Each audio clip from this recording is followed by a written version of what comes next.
Is this you kayaking after the collision? Absolutely not. Is that a kayak above you?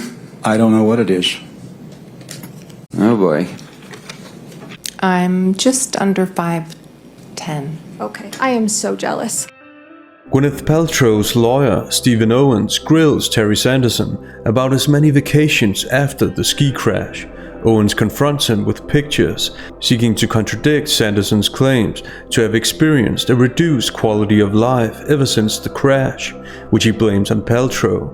This video isn't about who caused the collision or even about the collision. It's about Sanderson's deliberate, deceptive answers to Owens' questions. If he's capable of answering deceptively, what else is he capable of being deceptive about? And most importantly, how can the jury trust him when he says other things? It's useful to have a look at his evasion techniques.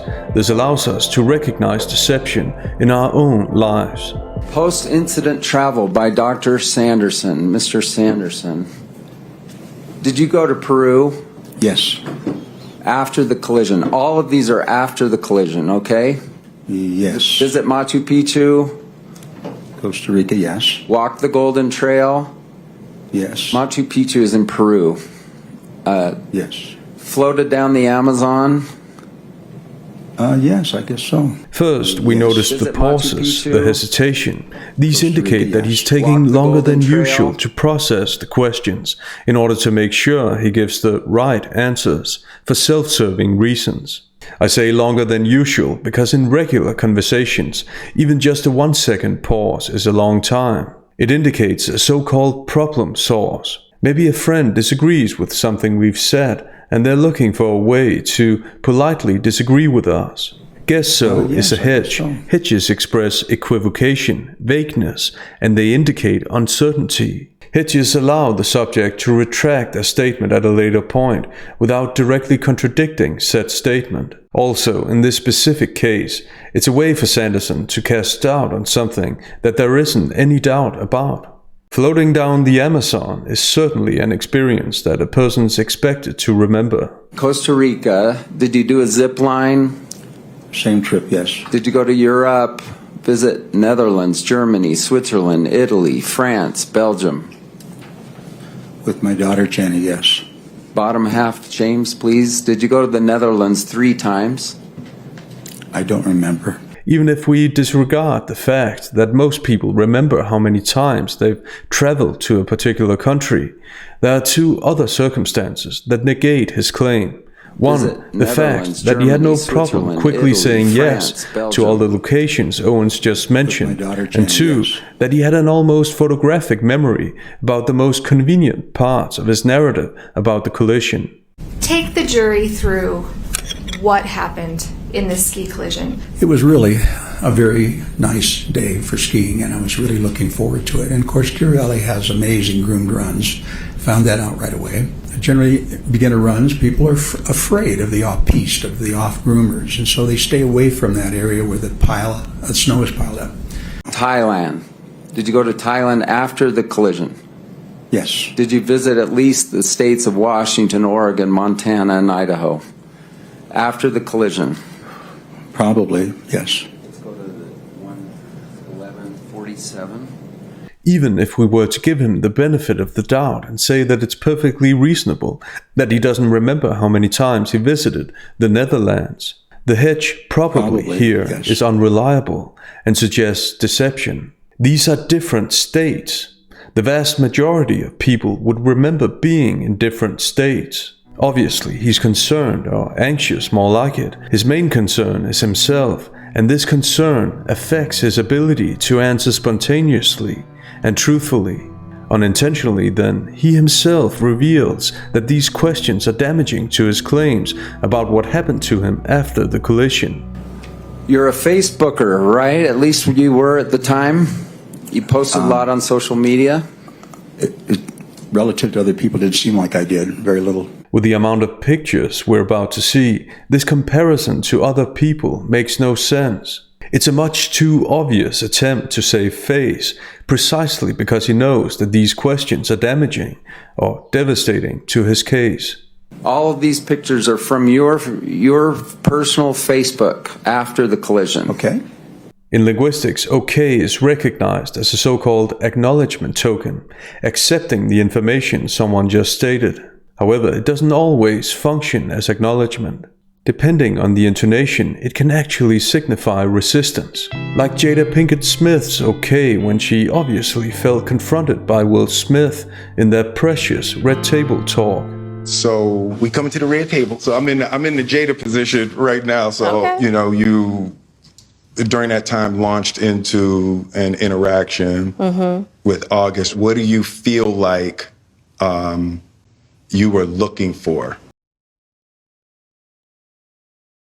After the Here, collision. Sanderson's OK signifies resistance, and thus, again, anxiety. Is this you doing a selfie in your backyard? Beautiful sunset, probably so. Probably so.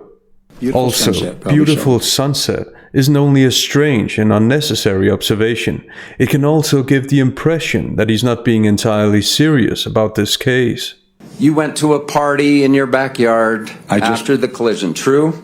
I just visited to make sure they had everything they needed. Yes? Yes.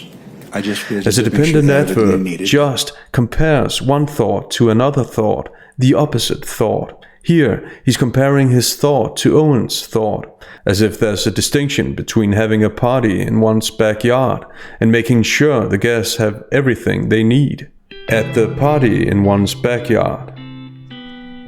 Owens is being sarcastic when he says going to a party in your backyard, because obviously there's no real distinction here, unlike what Sanderson's trying to make it seem like. Next one, 51. This is you and your girlfriend. Is that southern Utah hiking? I don't remember where. Looks like you have one of those cool backpacks with water on. Is that true? Yes, that's true. Once again, people remember where they've traveled to. This picture even has a date on it. With cool, Owen's sarcasm makes Sanderson's agreement about having a cool backpack unintentionally funnier. And of course, lawyers have an interest in ridiculing their client's adversary.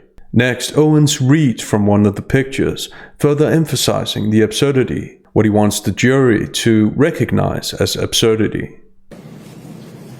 Next one, 52. This is you going on a hike, taking a picture of a moose, right? Yes. Nothing like fresh, cool air, a running brook, and easily entertained and hungry company. That's your personal post, is that true? Yes. Tamed Sanderson and even hungry laughs, company. suggesting that he hasn't detected the sarcasm in Owen's statements, and once again, suggesting that he's not entirely serious about this line of questioning, and probably even the case as a whole. 53. This is another picture of you on a hike, true? Yes, trying out my camera saying smile. Every one of these pictures is after the collision. Sanderson misses the point. The point is that he's on a hike, but Sanderson thinks he should defend his smile, trying out his camera and saying smile. Therefore, Sanderson's attempt to outsmart Owens fails. This is you and your girlfriend at the time, is that true? Yes. You look pretty happy, you agree? Yes. Page 55, this is you and your girlfriend. This time, Sanderson can't defend his smile with trying out his camera, which exposes this excuse for what it was, an excuse. Once Yes. again, we have an Page acknowledgement 50. token, yes, but it's the intonation we should pay attention to. The intonation not only signifies resistance and reluctance, but also antagonism.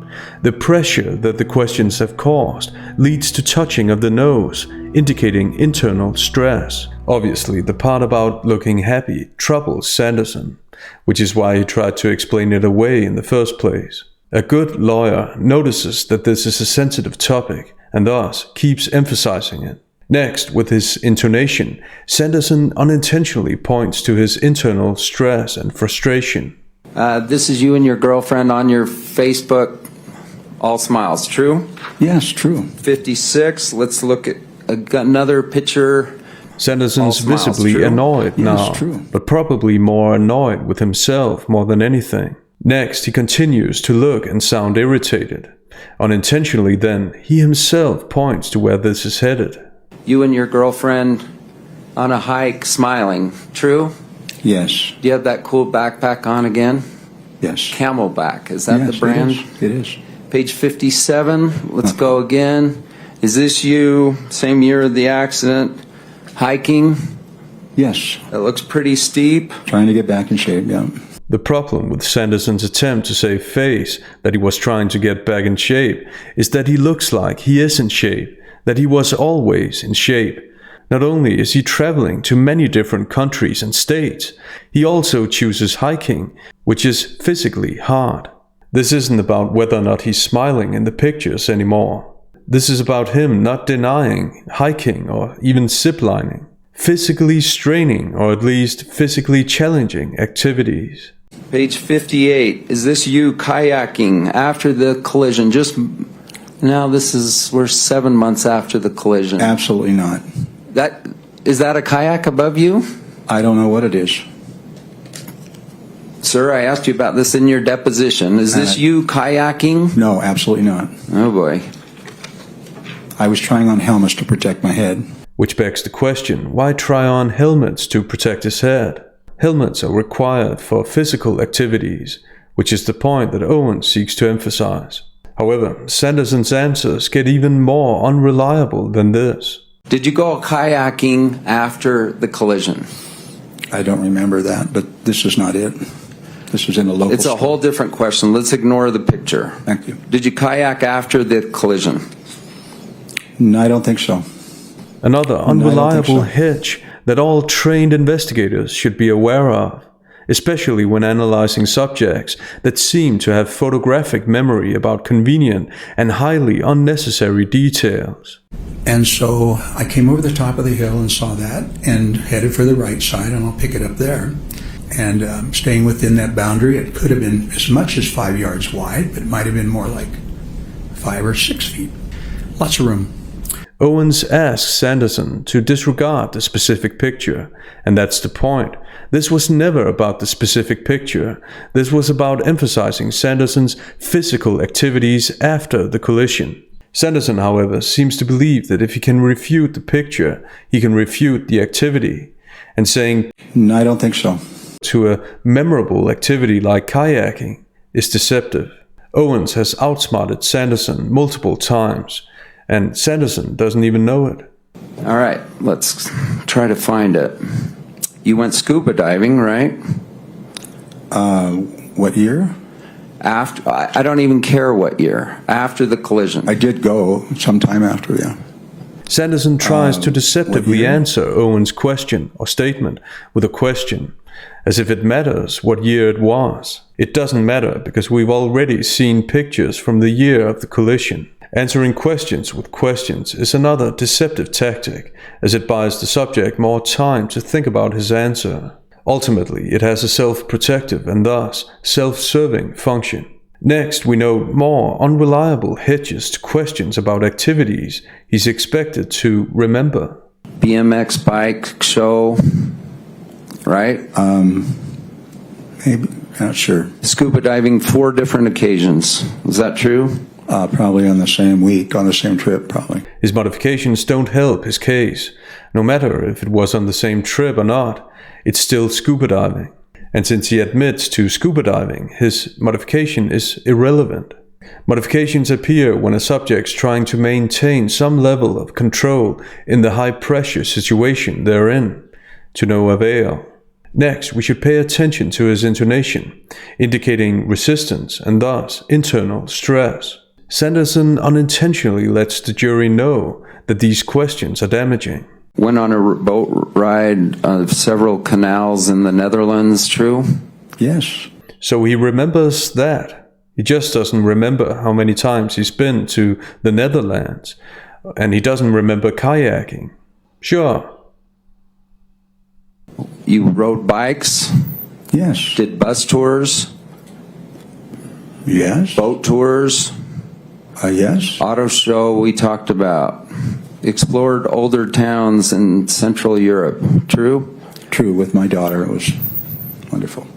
True, This is with my daughter, it rehearsed. was- Every time his daughters are mentioned, he's been instructed to appear emotional. What kind of relationships did you have with your girls before this crash? My goals are always angels. I'm their protector. You need your life. You run right now. And it was a sad time for both of us, I know. And she's in a great relationship with Bill now. This is pathos, appeal to emotion and pity, seeking to persuade other people, in this case, the jury. Therefore, it's coming from a bad place. True, with my daughter, it was wonderful. Morocco. Is there a word called Marrakech? Yeah, yes. What is that again? It's a city. All right. You visited there twice? I did, Zakia. By getting Sanderson to say the name, Owens has proved that Sanderson's able to remember exact cities, and even more noteworthy, able to remember how many times he's been there, twice. In my opinion, because of his internal stress, Sanderson momentarily forgets that he's not supposed to have such a clear memory all of a sudden. Either way, the discrepancy between the details he does remember and the details he says he doesn't remember should be obvious to the jury. Next, there are convenient holes in his memory. Now he's not entirely sure if he's gone to a rock concert after the collision, and it appears that he had a fast recovery because he was back to skiing again. You went to a rock concert? Is that true? After the collision? I probably did. Is this you after the collision up in the ski resorts, or what is this? About a year later, I think I was just walking up in the hills above my house. Okay, page 63. Is this you skiing after the collision? It could be. I did go with Robin one time to try it out. I tried it by myself twice. With the unexpected hedge, it could be to a simple question which has documentation behind it. Sanderson's practically inviting Owens to keep grilling him about it. Okay, 60. Well, I'm asserting that this is you skiing after the collision. Do you dispute it? It was that following year. I don't dispute it. Once again, Sanderson's observations that sound like he's trying to make slight modifications don't matter at all. What matters is that it's him, and that his original answer was it could be. Since Sanderson now concedes, Owens has successfully exposed Sanderson's original answer as not only evasive, but also deceptive. Owens keeps showing more and more pictures, and Sanderson resorts to the same evasion techniques, and a few additional ones. What I find more interesting than the deception is the fact that I've never seen anyone travel this much. Traveling is expensive. Not only does Owens show all these pictures to dispute Sanderson's claims about his mental and physical health after the collision, but also to make the jury connect the dots about Sanderson's motive for the trial. Sanderson wants money from Paltrow, a lot of it. Why? To finance his travels. That's the overall implication. Overall, this is a strange case, and probably a case that shouldn't even have made it to court. Sanderson's attorney also chooses some very strange, unorthodox methods. It kind of looked like everybody else on the slope. That's always my intention. Okay. Probably had a better ski outfit, though, I bet. I'm just under 5'10". Okay. I am so jealous. And you're not trained in accident reconstruction. Me? Yeah. No. Neither am I, right? You're Yeah. small but mighty. Actually, you're not that small. What isn't strange or unorthodox, however, is subscribing to the channel. See you next time.